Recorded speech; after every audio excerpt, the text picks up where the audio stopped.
Wow. Well, that was awesome. We have not done Men at Work in here before. That's nice. How many of you guys have been there? Well, you don't show hands. Don't show hands. Don't. We'll have a rhetorical question here. I suspect many of us have been in that place in the middle of the night where something wakes us up, and then that thought, like a virus, has infected every other thought that's in our head, and we begin that long spiral of can't sleep because now we have chewed that thing to pieces and are feeding off of it. And it just keeps us up all night. It's overkill. And yet, even the deepest of faithful among us, even those who are the deepest and most Zen-like among us, we find ourselves in these places where we are simply overwhelmed by the simplest of uncertainties that become massive, not to mention those other ones that hit us upside the head and take us by total surprise. This morning even, it's sort of like I almost hesitate to preach on uncertainty. It's kind of our MO in here, right? I mean, already the beginning of the service, I forget to tell the band, by the way, I've asked Jakey at the last minute to read a story. Right, and then of course Tommy Potter is here, but he had just about to stand up, and Sharm jumped up and read the text that Tommy Potter's reading, who's sitting back and going, "I love the uncertainty in here." And now you're going to dig into that, So luckily you're having surgery on Tuesday, and you'll go numb and you'll forget all about it. It'll be all done. It'll be past. And so, and then of course they get up to sing Overkill, because in the middle of the night last night, I emailed Brad and I said, Gail, my assistant here at the church, she looked up the wrong song and put the lyrics on the screen that is the wrong song. And Brad says, yeah, I know, we got that taken care of, and I sent her the right lyrics, which he did, but she still didn't get them up there. So again, that was fine. It's a great quote. If you can put two things in your head simultaneously, listen and read. So uncertainty seems to be a way of life in some sense for us. And yet that's kind of who we are. We're comfortable with that. We talk about that a lot in here, about this idea of what it is that we move and live and have our being, and how sometimes we find ourselves forgetting that, like the fish. We completely forget that reality in which we move and live. That divine grace, that divine love, that presence that sustains us. Psalms 139, no matter where we go, we can't escape the presence of the divine, of holiness, of God's sacred reality. This idea in which we forget. It's just who we are. And so this whole series is going to give us a chance to explore that in some depth, and maybe to give us a few tools, perhaps, a few guideposts, certainly not a roadmap. As much as I love GPS, I find less moments of what we oftentimes like to say were God moments. When, as I've often said in here, it's all God moments, right? It's always God moments. We just don't pay attention. We're just not being perceptive. We just follow our own end more often than not. But with a GPS, we a lot of times miss them all entirely, because we're just trusting something to tell us what's the next step. What's the next turn? When sometimes you just want to toss the roadmap. Which is what I did about 10 years ago, when I decided I was having wonderful sort of God moments in my work outside of the church when I was working full-time as a storyteller, and I was traveling around the U.S. and schools largely, and hospitals and special needs camps and such, and I got this idea because I'd been with our kids out at Caddo Lake. You guys been to Caddo Lake? Some of you been out there, East Texas, Northeast, kind of out in the east corner up near Arkansas and the Oklahoma border, right up in that corner. And I'd been at this little town that's right there, and it's not an incorporated town, but it's a little town, and you know what the name of it is, right? Uncertain, Texas. And I had this brainstorm of an idea that, being a storyteller and a performer, I was going to do the Uncertain Tour. And it would start in Uncertain, Texas. But now, to be uncertain, you couldn't just simply say, oh yeah, I'm just going to start here, and that's why we're calling it uncertain, and I'm going to go wherever I've planned. No, it was going to have to truly be uncertain. And so I emailed, I corresponded with the Texas Commission on the Arts because they're Anita Moore is the director of programming there, and I'm on that tour roster list, and so I said, I got this great idea for a tour, but I'm going to need it funded. And she says, great, where are you going to go? And I said, I don't know. But that's the cool thing about it. It'll be somewhere. And she said, well, what's your idea? And I said, well, it's the Uncertain Texas Tour. I'll start in Uncertain. And there'll be somebody there in that crowd who's going to enjoy it. And they're going to say, I've got a cousin who lives in this town and is a teacher, or I know that she knows a teacher, and we'd like to get you to come to their school, and that's where I'm going to go. And then someone there is going to pass the word along, and then that's where I'm going to go. And I'll do this for a couple of weeks or more, and you're going to have to pay me this amount of money. And I broke it open, I divided it in terms of how many schools. I mean, it would be what they figure a per student kind of cost. And I said, I think this will be great. What do you think? And she emailed back and said, we're not going to do it. And she said, because it's too uncertain. Sometimes we choose to do things that are uncertain. There's a book that I came across recently called Nonsense, The Gift of Not Knowing. And it's written by a sociologist, and I think he's in business as well. It was interesting because the reviewer said about this book, and I haven't gotten too far into it, but the whole point of this book shows that how many things we discover by accident, by entering more into uncertainty than by traveling the same well-worn path. How many discoveries, and then begins to explore even more how many things are interconnected that are maybe a generation apart. The events in 1907 that resulted in 1950s in the baby boom, just a series of historical and scientific kinds of things. But he says we are better off not worrying about how smart we are, our IQs. We are far better off learning how to live with ambiguity. Learning how to live with ambiguity. It's one thing to choose uncertainty, it's quite another to be thrown in the midst of it. And that's part of the challenge, I think, as we look at this whole book, Gifts of the Dark Wood, which I encourage you to pick up and kind of read along as you're going along. If you can't be here every Sunday during this series, you can kind of read. We're starting at chapter 2 right now. We'll be on chapter 3 next week, The Gift of Emptiness, and continuing to pursue through it. And it's an interesting book. There's some good stuff in here. And as everything that I read, I will say that there's things where I depart. There's places where I depart with the book. But I think it's a good guide to sort of begin exploring what it means to be in this dark place where we find ourselves sometimes. Eric Elms, the author, suggests in his book that certainty is overrated. He says, the more certainty a religion claims to deliver, the more frenzy and hysterical its followers seem to be. The more easily frightened they seem to be. In fact, he says, religion does a huge disservice to humanity when it seeks or claims to remove uncertainty for life.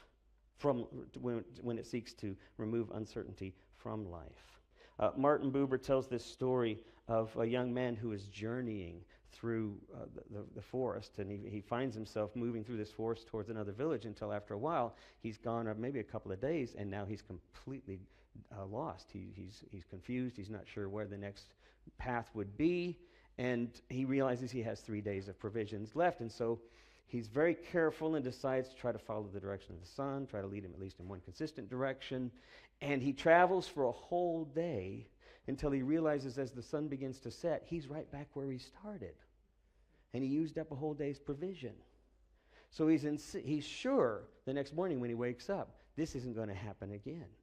But you know what's going to happen, of course. For the next 2 days, he finds himself, for some strange reason, back at the same place where he started. Even that third day he's traveling, he's very careful to note every single thing along the way. And it leads him right back where he started until finally he realizes he's out of provisions. And he gives up. He just says, there's no way out of this. I am stuck in the midst of this unknown place. And as he's sitting there, sort of his head in his hands and weeping, he hears something coming through the brush, and he sees an older, disheveled kind of gentleman coming along, moving with a slow gait, carrying a small bag. And He says, at last I see someone. And he says, I'm lost here. And the old man says, that's fine. I'm here to help. But you don't understand. I've tried to find my way out of here, and I just keep getting lost. He says, it's all right. It's going to be just fine. And the young man looks at him and says, then you know the way out of here? And the old man says, I haven't got a clue. But I've been here for 3 years, and I know every path that doesn't get out of here.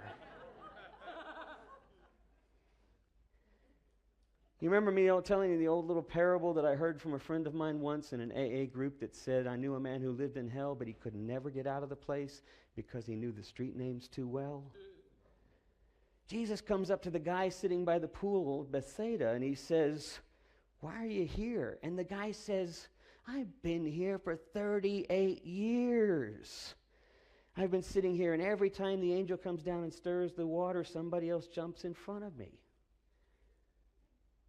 And then Jesus says essentially what the ocean says to the fish, just get up and walk. Just move. It's as if saying that we get so tied up in our own narratives, in our own end, that we fail to see the bigger picture that we've been swimming in the midst of our lives all the time. Sometimes we try to find ourselves in relying on those clear paths that others have tried to lead. We find ourselves caught up in the painfulness, and it brings us right back to the same consequences, the familiar stories, the familiar patterns, that thought at night that we probably have awakened by or with many times before, and it just keeps taking us down the same routes. And it may seem that that's where we are suffering.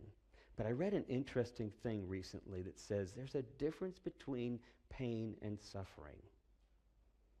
I've told that Kevin Kling story about my friend Kevin Kling, who had massive surgeries because of terrible, almost fatal motorcycle accident. And after 5, 6, 7 rebuilding body surgeries, he had scars up and down his body that went the whole length of his body. And one day after recovering, ran into a small 11-year-old child who'd been for surgery, had an 8 or 9 inch incision on his side with about 13 stitches, and he said, look at my scars. I've been here too for a long time, Kevin said. And the little kid looked at the big scar and said, look at mine. I got 13 stitches. And Kevin said, wow, but you saw mine. And the boy said, yeah, but mine really hurts.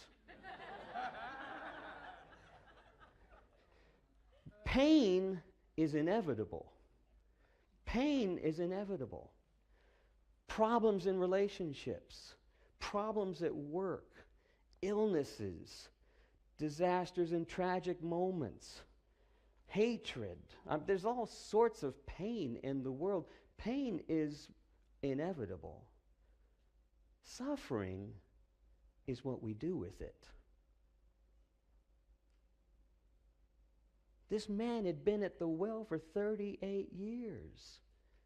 I would venture to say he wasn't in pain anymore. I'd venture to say he was just suffering. How difficult it is sometimes for us to move into what seems like positive territory, what seems like a possible way out, because the way we are feels actually not uncertain anymore. It feels just real certain. It feels actually quite familiar.